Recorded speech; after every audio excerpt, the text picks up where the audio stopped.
నా హృదయపూర్వక నిండు వందన వచనాలు ప్రతి ఒక్కరికి తెలియచేస్తున్నాను. దేవుడు ఈ పునరుద్ధాన దినాన మిమ్ములను మీ కుటుంబాలను మీకు కలిగిన సమస్తాన్ని దీవించి ఆయన కృపలో వర్ధిల్ల చేయునుగాక. ఆమేన్. హల్లెలూయా. మంచిది. ఈ సమయంలో దేవుని వాక్యాన్ని మనం నేర్చుకుందాం.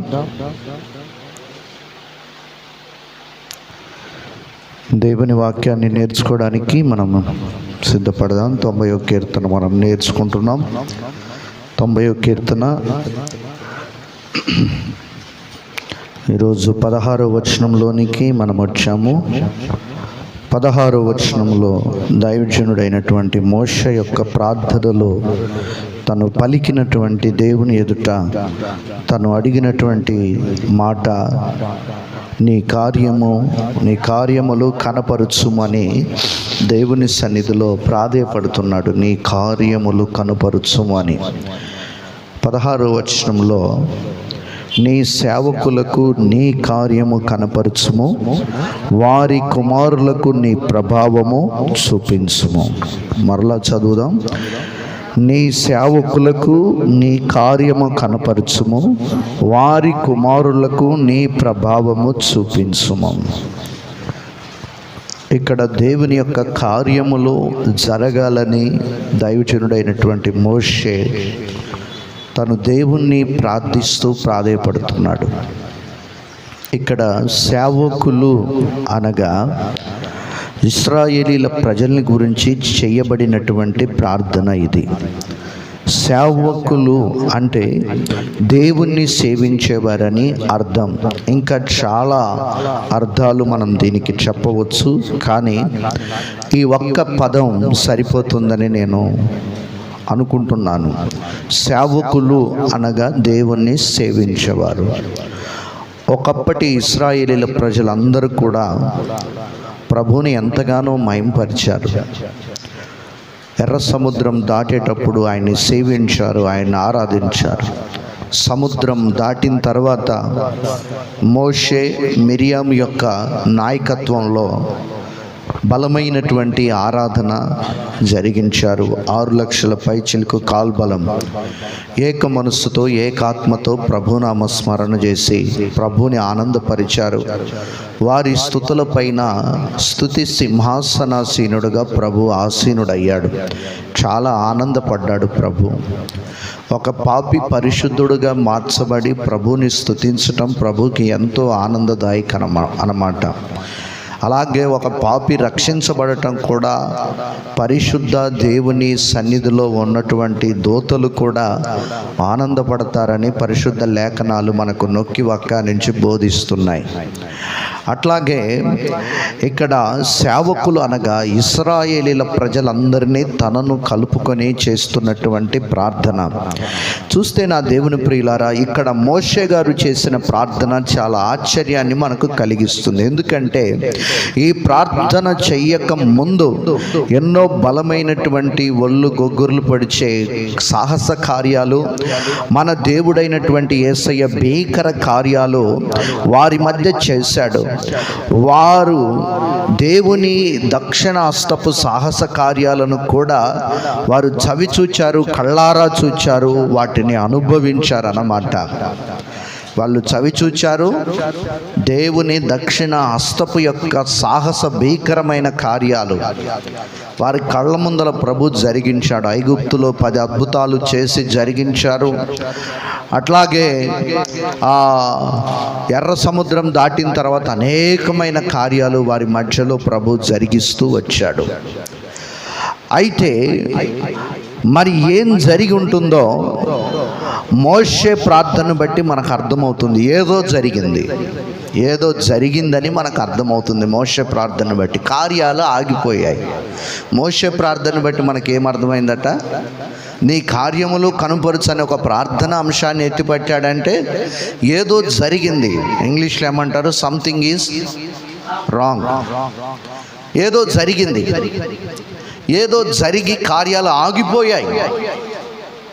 అందుకనే ఒక్కసారి కనికరపడు యేసయ్య, ఒక్కసారి జాలి చూపయ్యా, ఒక్కసారి నీ యొక్క దీవెన మాకు ఉంటే, నీ కార్యాలు మా మధ్యలో ఉంటేనే మా జీవితాలు విజయోత్సవముతో ఊరేగించబడతాయి.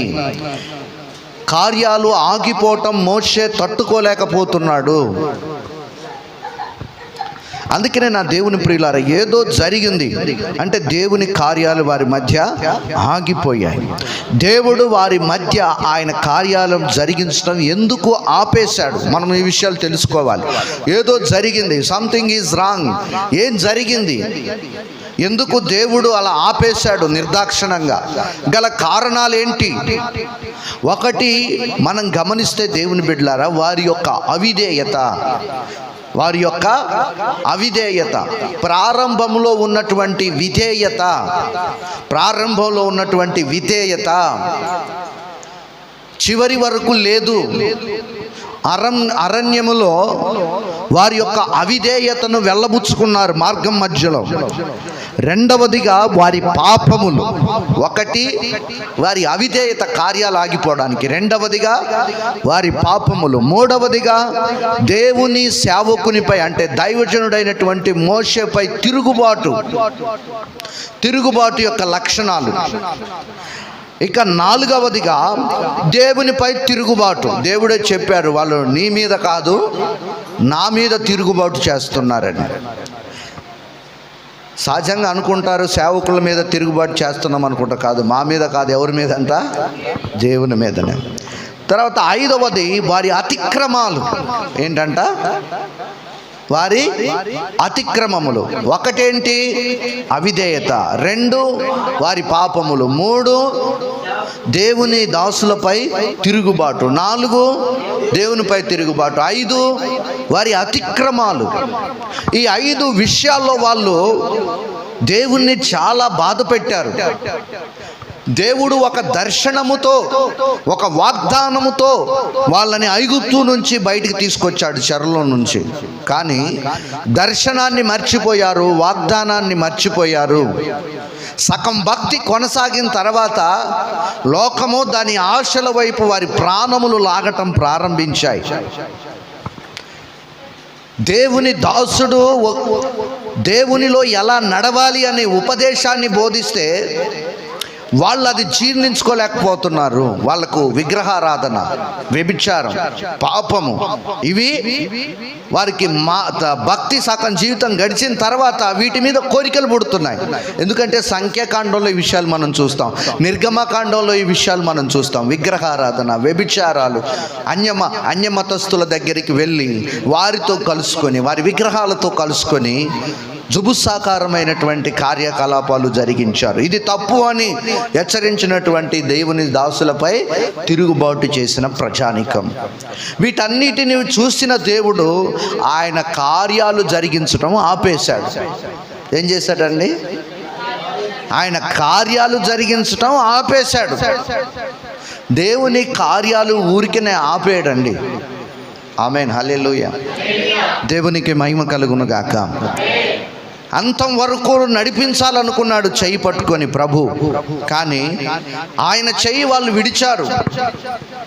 వాళ్ళ సొంత ఆలోచనలు, సొంత తలంపులతో వాళ్ళు వాగ్దాన దేశం వెళ్ళాలనుకున్నారు, కానీ వెళ్ళలేక పోయారు. అందుకనే వీళ్ళకెవరికి పట్టడం లేదు దేవుని కార్యాలు జరగట్లేదని. దేవుని కార్యాలు లేకపోతే, దేవుడు తోడు లేకపోతే, దేవుని హస్తం తోడు లేకపోతే జరిగే నష్టాలు ఎన్నో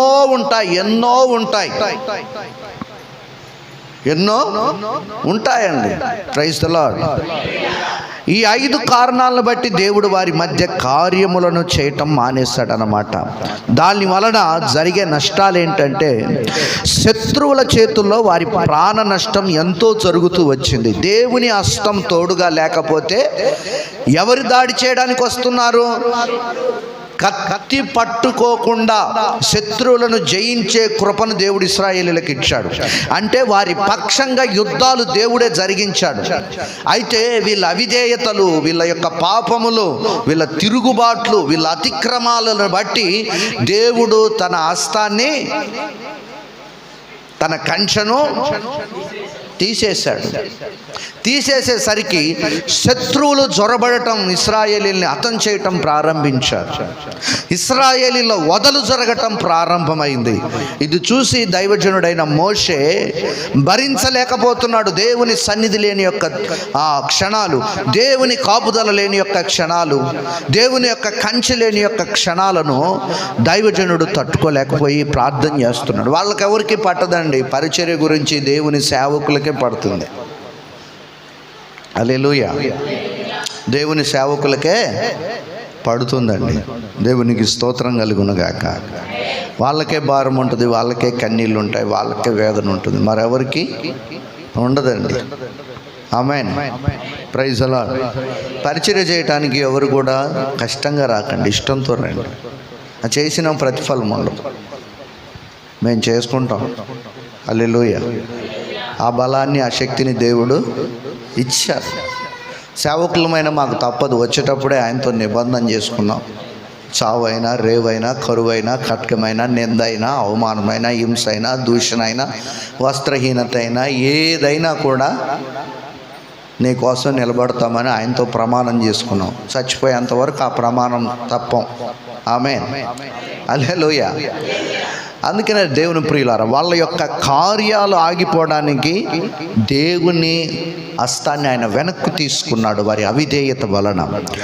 అలాగే ప్రాణ నష్టం జరుగుతూ వస్తుంది. ఇది చూసి భరించలేని దైవజనుడైన మోషే దేవుని సన్నిధిలో నిలిచి ప్రసవ వేదనతో ప్రార్థన చేస్తున్నాడు. దేవా, నీవు నీ కార్యము జరిగించటం ప్రారంభిస్తేనే మరలా మా జీవితాలు నూతన పరచబడతాయనే ఆవేదన వ్యక్తం చేశాడు. ఎప్పుడంట? దేవా, నీవు మరలా నీ కార్యాలు చేయటం మాలో ప్రారంభిస్తేనే మా జీవితాలు ఏం చేయబడతాయట? నూతన పరచబడతాయి, నూతనత్వంలోకి వస్తాయి. నువ్వు ప్రారంభించాలి. నువ్వు ప్రారంభించకపోతే ప్రజలు నష్టపోతున్నారయ్యా అని వేదనతో ప్రార్థన చేస్తున్నాడు మోషే. ఏ వేదన అంట? ప్రసవ వేదన. ఆమేన్. హల్లెలూయా. దేవునికి మహిమ కలుగునుగాక. శ్రమకాలములో చెరలో బందీలుగా ఉన్న ఇశ్రాయేలీలు దేవునికి కన్నీటితో ప్రార్థించారు. అప్పుడు వారి ప్రార్థన దేవుడు విన్నారు. వారిని ఎంతో ప్రేమించి హోరేబు పర్వతాల మీదకి సాక్షాత్తు సర్వోన్నతుడైన దేవుడు దిగి వచ్చాడు. ఎక్కడికి దిగి వచ్చాడట? హోరేబు పర్వతాల మీదకి సాక్షాత్తు దేవుడు ఇశ్రాయేలీలు చెరలో ఉన్నప్పుడు పెట్టిన మొరలు విని ఆయన నిర్ణయ కాలంలో హోరేబు పర్వతాల మీదకి ఆయన ఆ అగ్నిలో ప్రత్యక్షమయ్యాడు. మోషేని పిలిచాడు, అక్కడికి దిగి వచ్చాడు. ఎవరి కోసం? ఇశ్రాయేలీల మొర విని పరమును విడిచి హోరేబు పర్వతాల మీదకి ప్రభు దిగి వచ్చాడు. వాళ్ళని విడిపించడానికి ఒక నాయకుడిని ఎంపిక చేస్తున్నాడు, అతడే మోషే. అలాగే ఈ లోకంలో నశించిపోతున్న మనల్ని రక్షించడానికి యేసయ్య ఏం చేశాడంట? పర్వతాల మీదకి కాదు, నరవతారిగా ఈ భూమి మీదకే దిగి వచ్చి ఇక్కడ ఆయన పరిచర్య జరిగించారు. శ్రమలు అనుభవించారు, కష్టాలు అనుభవించాడు, నిందలు భరించాడు, అవమానాలు భరించాడు, ఎన్నో మానసిక ఒత్తులు తట్టుకున్నాడు. గెస్తమనే తోటలో ఆయన కన్నీళ్ళు రక్తమై పారేటట్లుగా ప్రార్థన చేశాడు. ఇదంతా ప్రజల్ని రక్షించడానికి, ఆయన పోలికలో రూపించబడ్డ మనిషి నశించిపోకుండా ఉండడానికి దేవుని యొక్క ప్రేమ. ఆమేన్. హల్లెలూయా. ఆ ప్రేమను ఈనాడు మనుషులు అర్థం చేసుకోలేకపోతున్నారు. ఆ ప్రేమకు ఈనాడు చాలామంది లోబడలేకపోతున్నారు. ఆ ప్రేమను చాలామంది రుచి చూడలేకపోతున్నారు. ఆ ప్రేమను అనుభవించకుండా అవిధేయులుగా మారిపోతున్నారు చాలామంది. హోరేబు పర్వతాల మీదకి సాక్షాత్తు ప్రభు దిగి వచ్చి వారి కోసం వారిని విడిపించడానికి మోషేను దర్శించి మోషేను వారి యొద్దకు ఐగుప్తులోనికి పంపించాడు. విడిపించడానికి ఇందాక చెప్పాను కదా, ఎన్నో అద్భుత కార్యాలు, భీకర కార్యాలు ఫరో దగ్గర జరిగించాడు. ఎందుకో దేవుడు ఎప్పుడు కూడా అక్రమము చెయ్యడు, బలవంతం చెయ్యడు. దేవుడు కఠినాత్ముడైనటువంటి ఫరో హృదయాన్ని మార్చి ఫరో పర్మిషన్తోనే వాళ్ళని విడుదల చేయాలనుకున్నాడు దేవుడు. ఆమెన్, హల్లెలూయా. ఎవరి పర్మిషన్ అట? బలవంతం ఎన్ని అద్భుతాలు చేసిన వాడు వాళ్ళని తీసుకురాలేడా? ఎందుకంటే ఒక అన్యుడైన ఫరో కూడా నశించిపోవటం దేవునికి ఇష్టం లేదు. ఫరో కూడా రక్షించబడాలన్నది దేవుని ప్రణాళిక. ఐగుప్తులో ఉన్న మూఢనమ్మకాల మధ్య బ్రతుకుతూ పాపములో బ్రతుకుతున్నటువంటి ఐగుప్తు ప్రజలు కూడా ఈ భూమి ఆకాశములకు సృష్టికర్త అయినటువంటి మానవుల నిర్మాణకుడైనటువంటి యేసయ్యని వాళ్ళు తెలుసుకొని ఆరాధించాలని ఆయన బలమైన కార్యాలు ఆయన జరిగించాడు. వారి మధ్య ఉన్న విగ్రహాలు ఉత్తవే అని నిరూపించడానికి ఆయన బలమైన కార్యాలు జరిగించాడు. ఆయన మాత్రమే జీవము కలిగిన దేవుడని, వారి అంతరంగపు యొక్క నేత్రాలు తెరవబడాలి, వారి పాపపు యొక్క పొరలు తొలగించబడాలి, వారు కూడా పరిశుద్ధులుగా మార్చబడి ఈ జీవము కలిగిన సర్వశక్తి కలిగిన దేవుణ్ణి ఆరాధించాలన్నది దేవుని ప్రణాళిక. హల్లెలూయా. నీవు నేను అనుకున్నట్లుగా దేవుడు ఇది చేయొచ్చుగా, వెంటనే దేవుడు అది చేయొచ్చుగా. దేవుడు వెంటనే వాళ్ళని ఇన్ని అద్భుతాలు చేసే బదులు, ఇంత సమయం వృధా చేసే బదులు నేరుగా వాళ్ళని తీసుకెళ్ళి వాగ్దాన దేశంలో పెట్టొచ్చుగా. పెట్టడు. ఆయనకు ఒక క్రమం ఉంది. ఆయన ప్రతిదీ మనకు అనుభవపూర్వకంగా నేర్పిస్తాడు. ఆమేన్, హల్లెలూయా. ఏలియాని తీసుకెళ్ళొచ్చుగా అంటే ఏలియాకున్న భక్తి నీకుందా? ఏలియా లోబడినట్టు నువ్వు లోబడుతున్నావా? హల్లెలూయా. దేవునికి మహిమ కలుగును గాక. ఆమేన్. దేవుని ప్రియులారా, అందుకనే ఫరో పర్మిషన్తోనే వాళ్ళని బయటికి తీసుకొని వచ్చాడు. చివరాఖరికి ఫరో అన్నాడు, మీకు దండం నాయన, మీరు నా దేశంలో ఉండొద్దు, నేను పర్మిషన్ ఇస్తున్నాను రాజుని. హల్లెలూయా. దేవునికి మహిమ కలుగును గాక. అల్లి ఏమన్నాడు? నేను పర్మిషన్ ఇస్తున్నాను. మనకు వ్యతిరేకంగా పోరాడే వారి కొరకు మనం ప్రార్థన చేయాలి. ఆమేన్. ఎవరి కోసం అంట? పోరాడే వారి కోసం మనం ప్రార్థన చేయాలి. హల్లెలూయా. దేవునికి అసాధ్యమైనది ఏది లేదు. కానీ తొందరపాటు మనకు అవసరమే. మన దేవుడు మన పక్షమై ఉన్నాడు. మన ప్రార్థన వినేవాడు, మన కార్యాలు ఆలస్యమైన అద్భుతాలు చేసేవాడు మన పక్షమై ఉన్నాడు. అందుకనే ఎక్కువసేపు మనం ప్రార్థన చేయాలి, పర్మిషన్ కావాలి. దేవునికి స్తోత్రం కలుగును గాక. కొంతమంది మన వస్త్రాలను బట్టి విలువనిస్తారు. ఏదేని బట్టి అంట. ఆ మధ్య నేను పిచ్చోళ్ళలాగా పోయినలే. నిన్న మొన్న మంచిగా వైట్ అండ్ వైట్ వేసుకొని కాస్త క్రాపు దూకొని కాస్త పద్ధతిగా పోతే కొంతమంది వస్త్రాలను బట్టి విలువనిస్తారు. దేవుని ప్రియులారా, ఫరో దగ్గర కూడా అదే మోషే ప్రార్థన చేయమన్నాడు దేవుడు. అతని హృదయం మార్చబడాలి. అతని హృదయాన్ని కూడా కఠినపరిచువాడును హల్లెలూయా. కానీ అతని హృదయాన్ని మారుస్తానన్నాడు. ఇక్కడ నా దేవుని ప్రియులారా, ఇన్ని కార్యాలు చేసి దేవుడు ఆఖరికి బలవంతంగా కాకుండా సంతోషంగా ఫరోతో పంపించేటట్లు దేవుడు చేశాడు. హల్లెలూయా. దేవునికి మహిమ కలుగును గాక. ఇలా కాలక్రమేణా వారు దేవుని కార్యములను ఏం చేశారట? బయటికి వచ్చిన తర్వాత అవిధేయత చూపించడం ప్రారంభించారు. కాలక్రమేణా రోజులు జరుగుతున్న కొద్దీ, వాగ్దాన దేశం వైపు ప్రయాణం కొనసాగుతున్న కొద్దీ కాలక్రమేణా భక్తి పెరగాలి. కానీ భక్తిలో ఏమొచ్చిందంట? ఏమొచ్చింది? దేవుడు ఏమన్నాడు? ఎదిగిన కొద్దీ ఒదిగోడం అన్నాడు. కానీ వీళ్ళకి ఏమైంది చెప్పండి? అవిధేయత. కాలక్రమేణా కాలం వీళ్ళ మనసులో ఉన్నది తెలుసుకోవటానికే ప్రభు 40 సంవత్సరాలు తిప్పిన చోటే తిప్పాడు. ఎక్కడ తిప్పాడండి? తిప్పిన చోటే తిప్పాడు. ఆయన తీసుకెళ్ళదలుచుకుంటే 1 రోజులు 2 రోజులు 3 రోజుల్లో తీసుకెళ్తాడు. షార్ట్ కట్ మార్గం.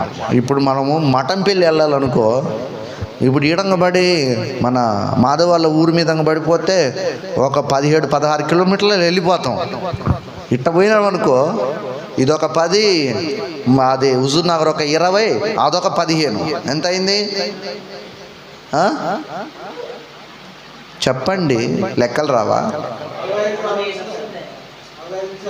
50 వేసుకోండి. ఇట్ట పోతే 20, 18. మరి ఇట్టెందుకు తీసుకెళ్ళాడు? ఈ యాత్రలో వాళ్ళ భక్తి యొక్క అసలు నాణ్యత బయటికి రావడానికి, వాళ్ళ స్వభావాలు బయటికి రావడానికి, వాళ్ళ మనసులో ఉన్నదంతా ఏం కక్కుతారో తెలుసుకోవడానికి చుట్టూ తిప్పుకొని వచ్చాడు దేవుడు. ఆమేన్, హల్లెలూయా. దేవునికి మహిమ కలుగును గాక. అర్థమైందా? ఎందుకంట వాళ్ళ భక్తిని ఫిల్టర్ చేయాలనుకున్నాడు దేవుడు. ఏం చేయాలనుకున్నాడండి? ఫిల్టర్ చేయాలనుకున్నాడు. ఆ ఫిల్టర్లో పిప్పి అంతా బయటికి వస్తుంది. ఒరిజినల్ ఎంతమంది ఉన్నారంట? ఎంతమంది వెళ్ళారు ఒరిజినల్? 6 లక్షల్లో కాలేబు మోసేడు పోతాడు. ఆయనేం పాపం చేశాడయ్యా? వాగ్దానం దేశం పోయిన వాళ్ళు వాళ్ళేలే, కానీ ఆయనను తీసేస్తున్నారు మీరు. పాపం అంత సేవ చేస్తే అంతే. విశ్వాసులు అంతే, సేవకుల్ని మర్చిపోతారు. ప్రైజ్ ది లార్డ్, హల్లెలూయా. విశ్వాసుల స్వభావమే అది, అంతేనా?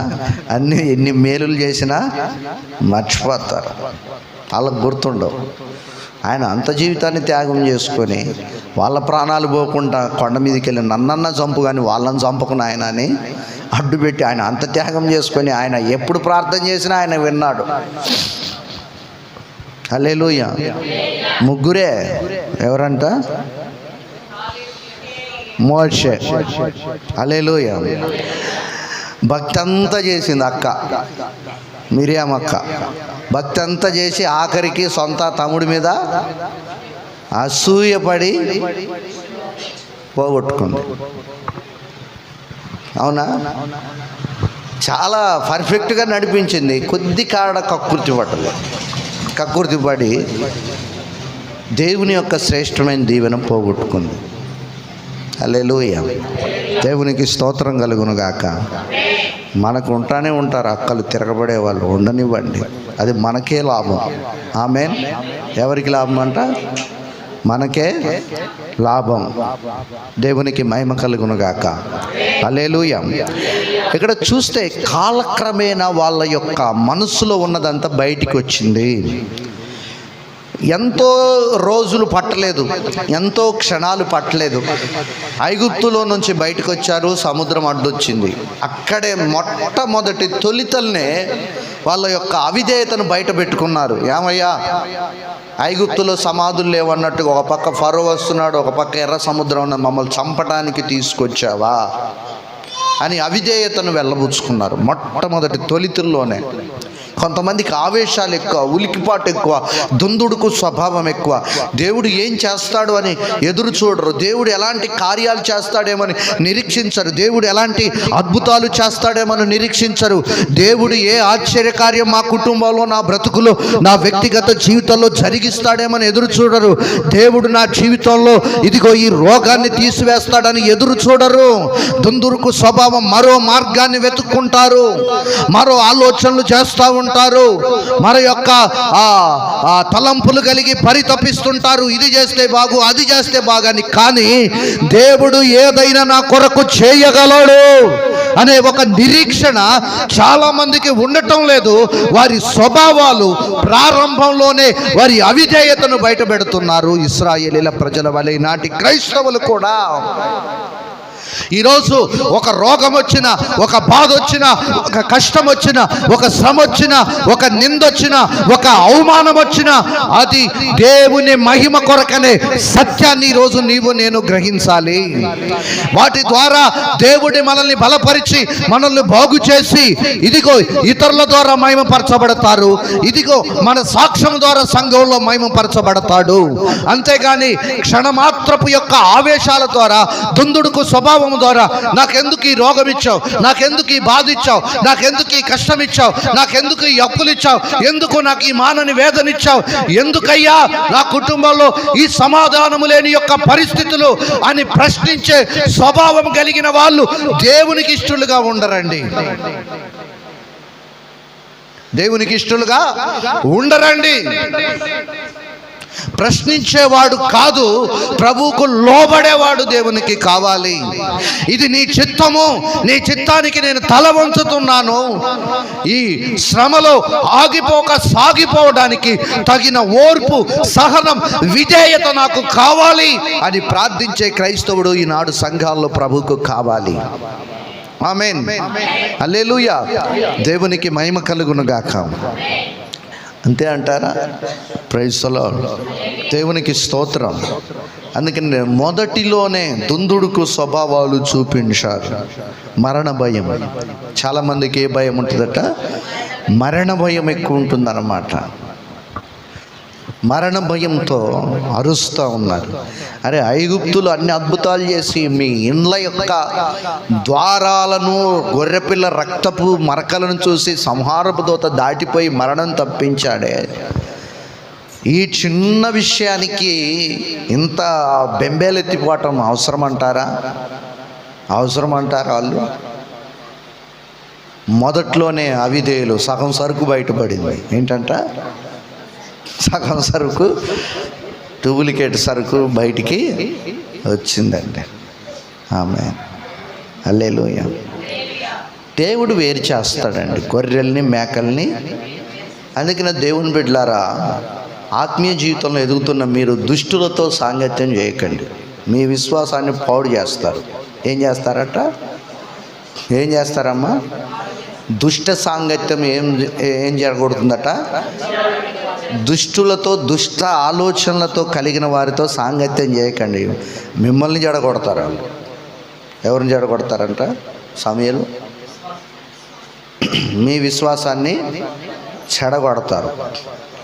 అందుకనే కీర్తనకారుడు అద్భుతంగా రాశాడు.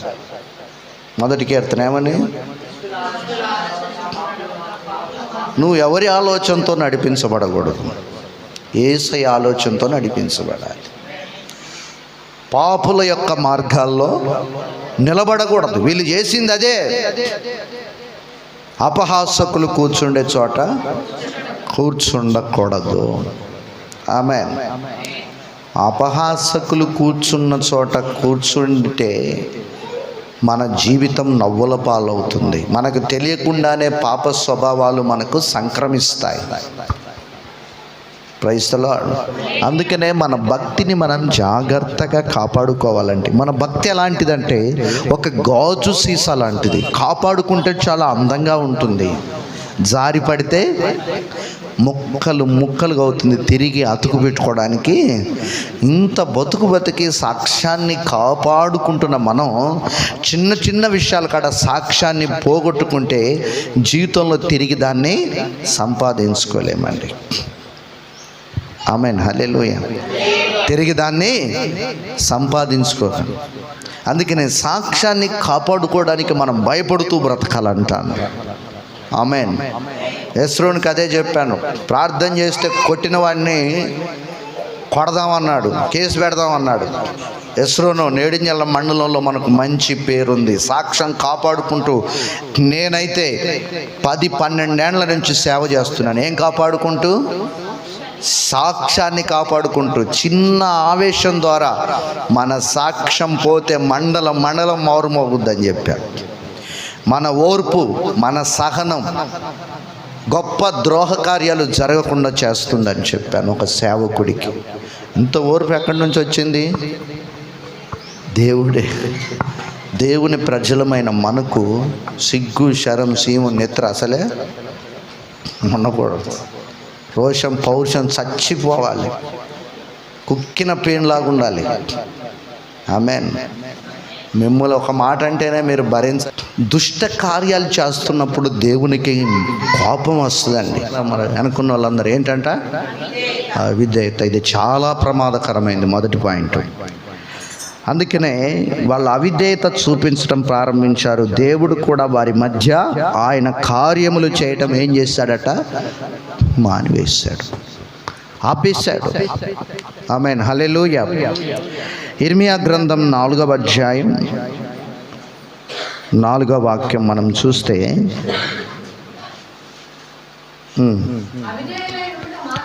చూడండి, ప్రభు చెప్తున్నాడు ఈనాడు ఆయన ప్రజలమైన మనందరికీ, నాతో మొదలుకొని మనందరికీ చెప్తున్నాడు, అవిధేయులై ఉండుట మానుకొనండి. మీ దుష్టక్రియలను బట్టి ఎవ్వడు ఆర్పివేయలేనంతగా నా ఉగ్రత అగ్ని వలె కాల్చకుండునట్లు యూదావారులారా, యెరూషలేము నివాసులారా, యెహోవాకు మీరేం చేయాలట? లోబడి ఉండాలి, లోబడాలి, విధేయులై ఉండాలి. లేకపోతే ఆయన ఉగ్రతను కుమ్మరిస్తానంటున్నాడు, ఆయన కోద పాత్రలను కుమ్మరిస్తానంటున్నాడు. అందుకనే విధేయత అనేది చాలా ప్రాముఖ్యం. ఒక మారుమూల ప్రాంతంలో ఉన్నటువంటి ఒక వ్యక్తి ఒక పట్టణానికి వెళ్ళి తన రోగం గురించి ఒక పెద్ద డాక్టర్ గారికి చూయించుకున్నాడట. అమ్మ ఇటేనండి, డాక్టర్ గారు చెప్పారట, అతని రోగ పరిస్థితిని చూసి టెస్టులను చేసి చెప్పారట, బాబు నీకు వచ్చిన రోగం ప్రాణాపాయం కలిగించే రోగం. అయితే ఈ రోజు నుంచి నువ్వు మందు తాగొద్దు, స్మోకింగ్ చేయొద్దు, నీకేమేం దురలవాట్లు ఉన్నాయో వాటన్నిటిని నువ్వు మానేస్తేనే కొద్ది రోజులు ఆరోగ్యంగా నువ్వు కోలుకొని బ్రతకగలుగుతావు అని వైద్యుడు, అంటే డాక్టర్ గారు కొన్ని ఏమంటారు వాటిని, సూచనలు, సలహాలు వైద్యుడిగా చెప్పాడట. అన్ని ఇదిగో ఈ మందులు రాస్తున్నాను, పలానా టయానికి వేసుకోవాలి, పలానా టయానికి వేసుకోవాలి, వీటన్నిటిని నువ్వు క్రమం తప్పకుండా వాడితేనే నీకు ఒంట్లో నయమవుద్ది అని డాక్టర్ గారు పదే ఆ రోగి పరిస్థితి చూపి చెప్పారట. ఆ రోగి అవన్నీ తీసుకొని మందులు కూడా కొనుక్కున్నాడట, బాగా తీసుకొని హాస్పిటల్ దాటిన తర్వాత ఈ డాక్టర్లకు ఏం పని లేదు, అన్నిట్లాగా చెప్తారు, ఇవన్నీ ఎవడేసుకుంటాడు ఇప్పుడు అని ఇంటికి వెళ్ళి మళ్ళా యథా రాజా తజా ప్రజ, తెల్లారి నుంచే మొదలుపెట్టాడట. అన్నీ మొదలుపెట్టి ఆఖరికి ఇక సావు తప్పి కన్ను లొట్టబోయింది అన్నట్టుగా ఇక అతగాడిని మరలా నలుగురు మనుషులు పట్టుకొని ఆ డాక్టర్ గారి దగ్గరికి తీసుకెళ్తే, నాయనా నేను చెప్పింది చెప్పినట్లు చేసావా అని అడిగాడట. పోగానే ఏంటంట, నేను చెప్పింది చెప్పినట్లుగా నువ్వు చేసావా, టయానికి మందులు వేసుకున్నావా, మందు మానేసావా, స్మోకింగ్ మానేసావా, దురలవాట్లన్నీ పక్కన పెట్టావా అనంటే సిగ్గుతో తల దించుకొని తల పైకి ఎత్తలేదట. ఏంటంటే దాన్ని ఏమంటారంట? అవిధేయత. అవిధేయత ఎవరికి నష్టం? డాక్టర్కి ఏమైనా నష్టమా? ఎవరికి నష్టం? అతగాడికి, రోగికి నష్టం. ఈరోజు దేవునికి కూడా నష్టమేమి లేదండి. పాపముతో రోగులుగా ఉన్నటువంటి మీకే నష్టం. పాపపు స్వభావాలు మానేయకుంటే, అవిధేయత చూపిస్తే మనకే నష్టం, దేవుడికి నష్టమేమీ లేదండి. ఈ విషయాన్ని బట్టి మనం గ్రహించుకోవాలి. అందుకనే నా ఉగ్రత కుమ్మరించక మునిపే మీరు నా వైపు మరలండి. అపోస్తుల కార్యాలు 14వ అధ్యాయం 2వ వాక్యం త్వరగా చదువుదాం. అపోస్తుల కార్యాలు 14వ అధ్యాయం 2వ వాక్యం తొందరగా. అయితే అవిధేయులైన యూదులు అన్యజనులను పురికొలిపి, అన్యజనులను అపోస్తలుల మీదికి పురికొలిపి వారి మనస్సులలో ఏం పుట్టించారంట? కొంతమంది ఎట్టుంటారంటే, వాళ్ళు నాకు పగయ్యారు కాబట్టి మిగతా వాళ్ళకు కూడా వీళ్ళు పగ కావాలి. కొంతమంది అట్లుంటారు, ఏంటో అర్థం కాదు. వాళ్ళ దగ్గరికి వెళ్ళి మంచిగా ఉన్న వాళ్ళని కూడా ఏం చేస్తారట? చెడగొడతారు, పగస్తులుగా మారుస్తారు. అందుకనే నా దేవుని ప్రియులారా, మీ భక్తిని మీరు కాపాడుకోండి. దురద చెవులు వేసుకొని ఉండకండి, సత్యాన్ని గ్రహించండి. ఏంటంటే అన్యజనుల్ని, అవిధేయులైన యూదులు. యూదులంటే ఎవరు? రక్షించబడిన వారే కదా, దేవుడు అంటే ఎరిగిన వారు కదా, దేవుని ప్రేమ తెలిసిన వారు కదా. ఏం చేస్తున్నారంట వీళ్ళు? చెప్పరే, సహోదరుల మీద పగ పుట్టిస్తున్నారు. మాకు పగస్తులు అయ్యారు కాబట్టి వాళ్ళకు కూడా పగస్తులు. అందుకని మనకెవరు పగ కాకముందే మన దారి మనం చూసుకోవాలి. అందుకని దేవుని ప్రియులారా, విరోధం పగ పుట్టిస్తున్నారు. ఆనాడు అపోస్తుల పరిచర్య బలంగా జరుగుతుంది. కానీ అందుకనే పగలు ప్రతీకారాలు మనకు అవసరం లేదు. సంఘంలో మనం దేవుని ప్రేమ కలిగిన వారు. ఎవరంట సుధా? దేవుని ప్రేమ. మనల్ని అందరూ గమనిస్తున్నారు. మనల్ని చూసి 10 మందికి మందిరానికి రావాలి, 10 మంది వెనుదిరిగి పోకూడదు. దాన్ని మనం కాపాడుకుంటే చాలా మంచిదండి. దేవునికి స్తోత్రం కలుగును గాక. హల్లెలూయా. రోమపత్రిక 10వ అధ్యాయం 21వ వాక్యం. నన్ను వెతకని వారికి నేను దొరికి తిని, నన్ను విచారింపని వారికి ప్రత్యక్షమైతిని అని చెప్పుచున్నాను.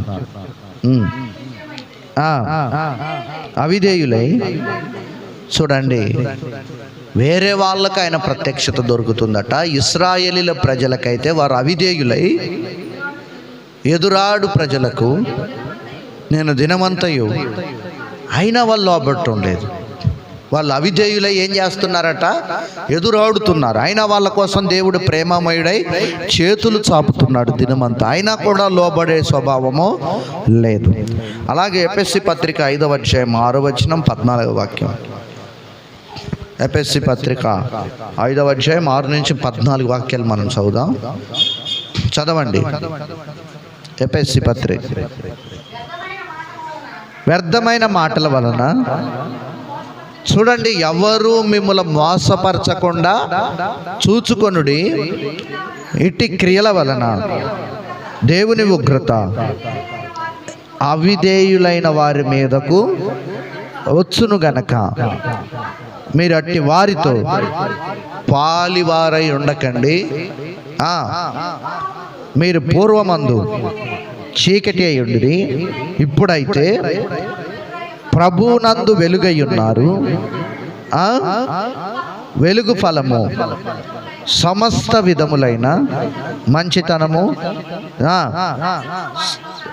కనబడుచున్నది.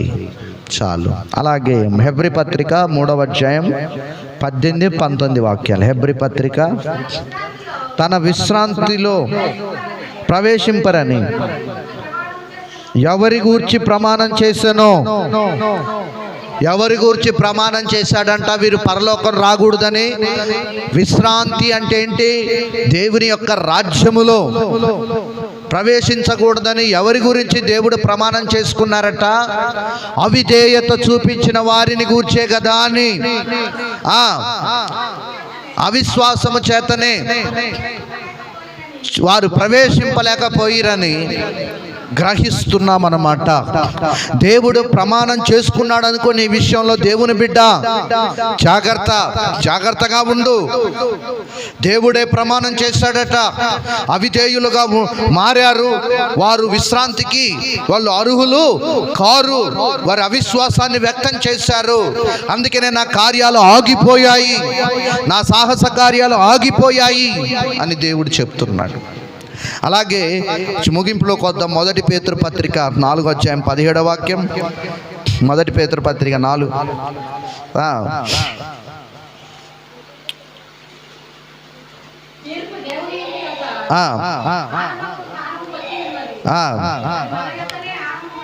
అది మన యొద్దనే ఆరంభమైతే దేవుని సువార్తకు అవిధేయత చూపించిన వారి యొక్క గతి ఏమౌను?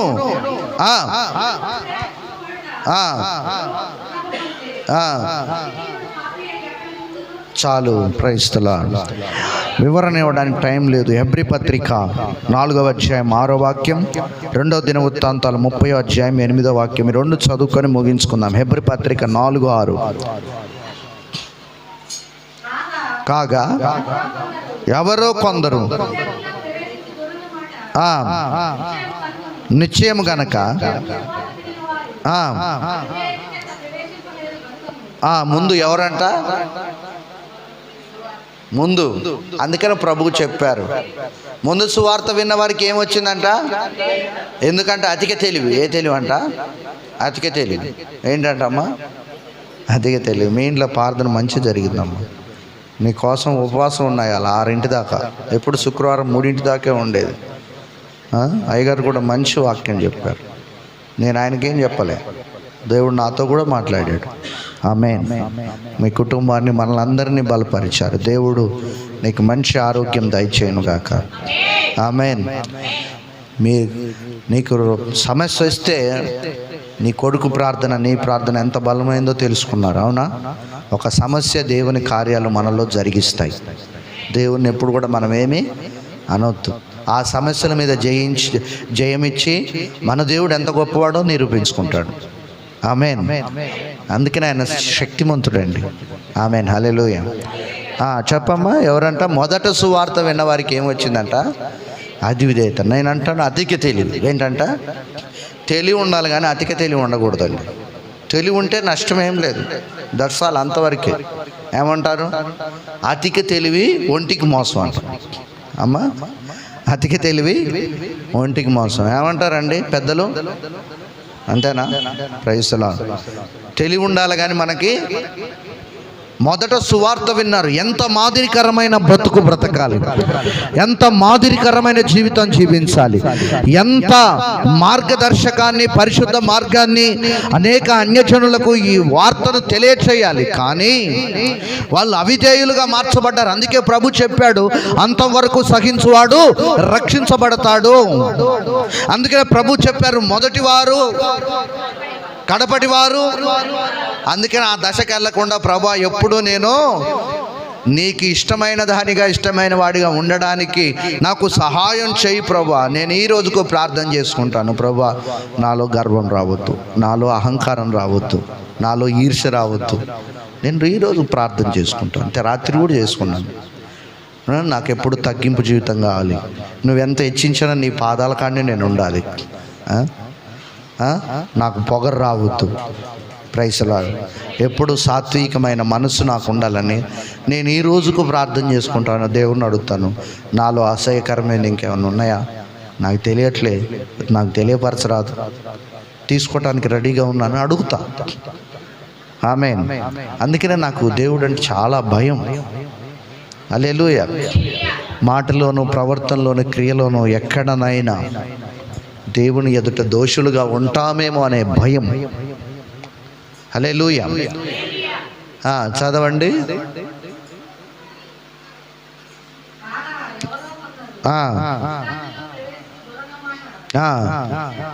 నిశ్చయం గనుకను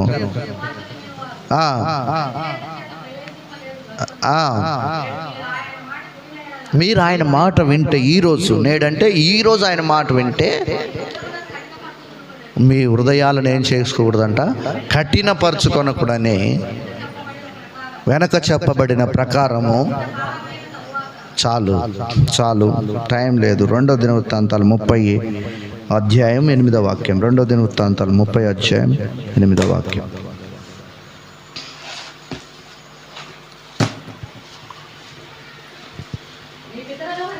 మీ పితరుల వల్లే మీరు అవిధేయులు కాక యెహోవాకు లోబడి ఆయన శాశ్వతముగా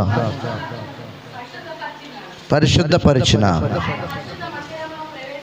ఆయన పరిశుద్ధ మందిరములో ప్రవేశించి మీ దేవుడైన యెహోవా